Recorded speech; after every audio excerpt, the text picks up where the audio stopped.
My name is Greg McDaniel. Welcome back to another amazing show of Real Estate Coach Uncensored. And I'm Bernice Ross. We have a great show for you today. It's called Is the Inventory Dam About to Burst?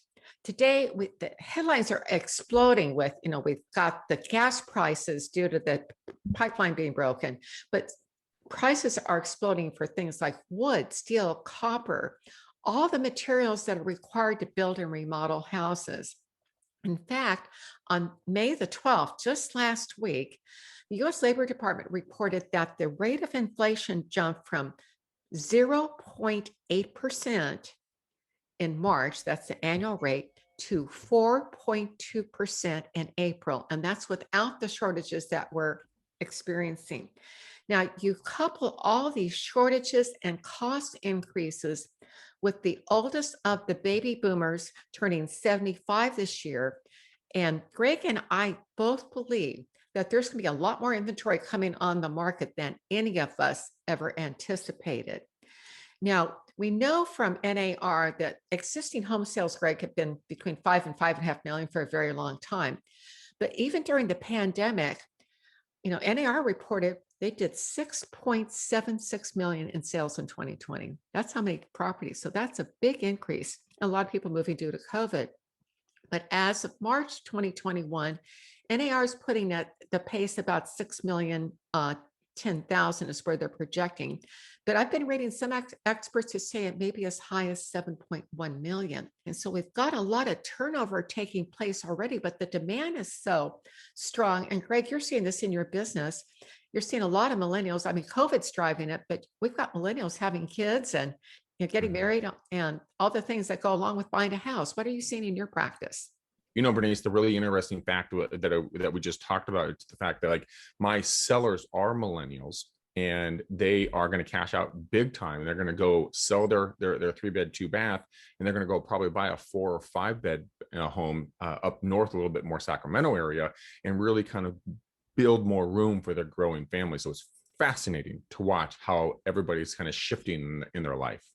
Well, we have this huge demand among the millennials right now because the factors we mentioned, and as Greg, explain, a lot of them who are able to move are moving to less expensive areas. But to understand what is coming, I found an article that talked about and it asked the question, will 2022 be the year of foreclosures? And let me just read what they said in this article to you because it's really fascinating.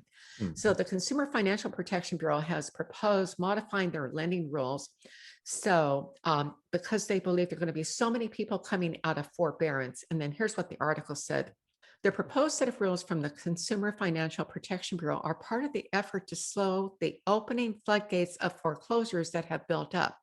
As of January 2021, more than 2.1 million homeowners who were enrolled in forbearance programs were seriously delinquent, that is 90 days or more behind on their mortgage payments.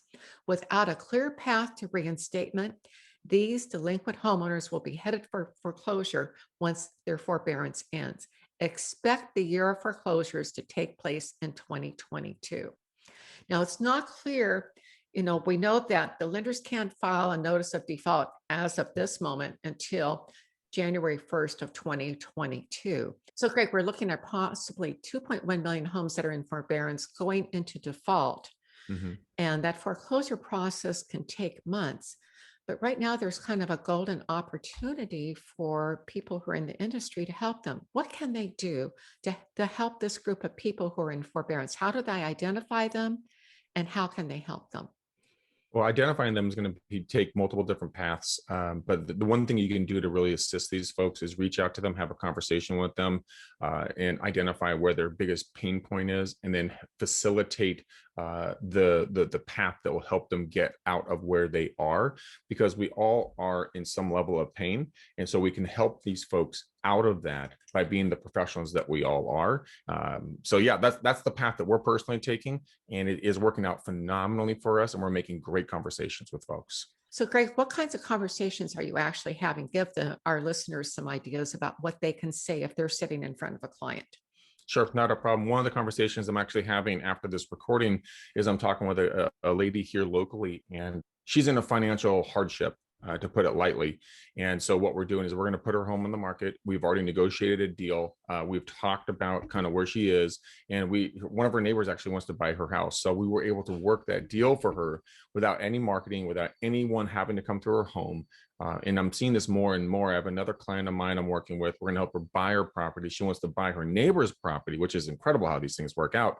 But the conversations are going very, very smoothly in regards to once you understand where these people are coming from, financially, emotionally, mentally, and everything else, then you can assist them. So the conversations are very fluid.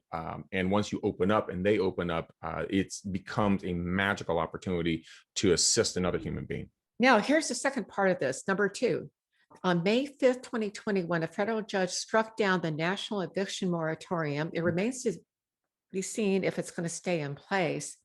But this has hit mom and pop owners of single family residences especially hard. Imagine that you own 2 single family residences that you rent, and you have an unlucky situation with both your tenants haven't paid you now for months, maybe even a year. How hard, how able are these people to hang on to this property, and they've got this, they can't sell it when the tenants aren't paying rent. So Greg, what do you see happening to the inventory because of this? I don't have a crystal ball, but I can tell you what I'm seeing. I had a lunch with a business partner of mine and a friend who has a property in Silicon Valley. It was his first home. He's rented it out for, I think, going on 15 to 17 years at this point. And the renters have been paying their Section 8, so they've been paying below the market value. So right now he is experiencing some serious pain. And I believe a lot of other folks are going to start experiencing the same amount of pain. I think it's going to be a major shift. That's my personal belief after 21, almost 22 years in the field. I'm hearing kind of nationally 10 to 15% of the people who own investment properties that's how many of their tenants aren't paying rent. Yep. So, I'm hearing those numbers from people I know who are in that business. Once that moratorium is lifted, those homeowners can evict that tenant and now they can get on the market. So because a lot of these people, as you mentioned, they're having major financial problems because they have been paid, I think that's going to help to ease the inventory. Now, there are two other factors we're going to talk about. Here's the third one. Shortages coupled with skyrocketing commodity prices. Here's what the research is that I found on this. And if you have been following what's going on in this, you need to know about it. The cost of plywood has increased approximately 250%.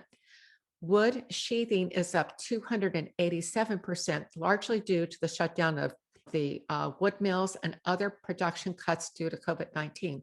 One of the big factors is they can't get drivers to move things around. Cost of gasoline's going up, plus all these other things. In fact, my husband was playing golf with a guy who's a builder, and he says a load of plywood was $18,000 in 2020. It is now $40,000. Whoa. I mean, it's incredible. Now, let me give you the stuff on steel. This is equally interesting. After hitting a high of $10,000 per metric ton in early May 2021, that's the first time in 10 years it's been that high. Bank of America expects copper to go to $13,000 per metric ton. What? And that can be, and it may go as high as 20,000. We are running out of copper. The same thing's going on in steel. Steel prices were bottomed out at $460 a ton in 2020. They're sitting at $1,500 per ton now, per ton. That's a 326% increase in prices. And making matters worse, as I just mentioned, we've got fuel prices. No, we don't have the truck drivers. All these things are contributing to this. Bernice, I'm physically rubbing my head. If you can't see, my mind is exploded at this moment. I mean, I know these stats are large, but I mean, obviously, I don't build homes; I sell homes, and so I mean, it is incredible for the flippers, for for anyone who's doing big projects, the home builders, everything else. Their profitability is going to be going through the floor because the cost of materials are going through the roof. And it is heartbreaking to watch what's going on out there, but it also kind of makes you kind of look at what's going on in the marketplace. And I'm seeing a lot of people, and I've talked to a lot of people personally, that have said, well, Greg, we were thinking about doing a remodel, or we wanted to sell or update it and then, get a bigger house or whatever, fill in the blank. But they're just saying, you know what, we talked to our contractor, it's not in our budget anymore. And so that kills the deals right there. And this is my personal experience. No, Greg, you raise a really great point. And, here's what I see from my perspective. These people may decide, okay, I might like this house, but I still want to move. So maybe the choice is I sell my house in this area, as you mentioned earlier in the show today, and I move to a less expensive area where I can get the house I want. But that's going to open up the inventory as people start to do that.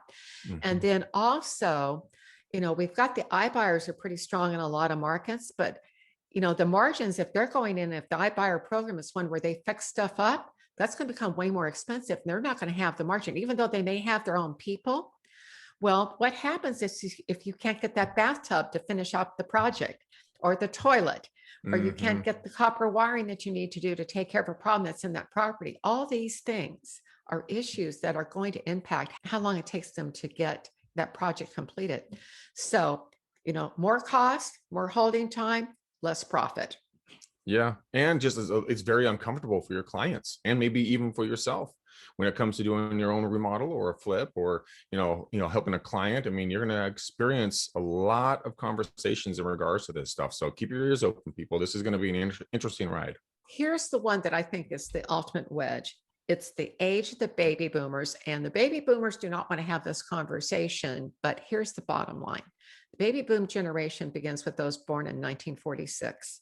Mm. Now, if baby boomers were 22% of the population, we control 42% of the real estate. Whoa. Now, okay, for those born in 1946, they will be turning 75 this year. Next year, they turn 76. And for the men in the group, the current life expectancy for the average life expectancy for males is 76.1.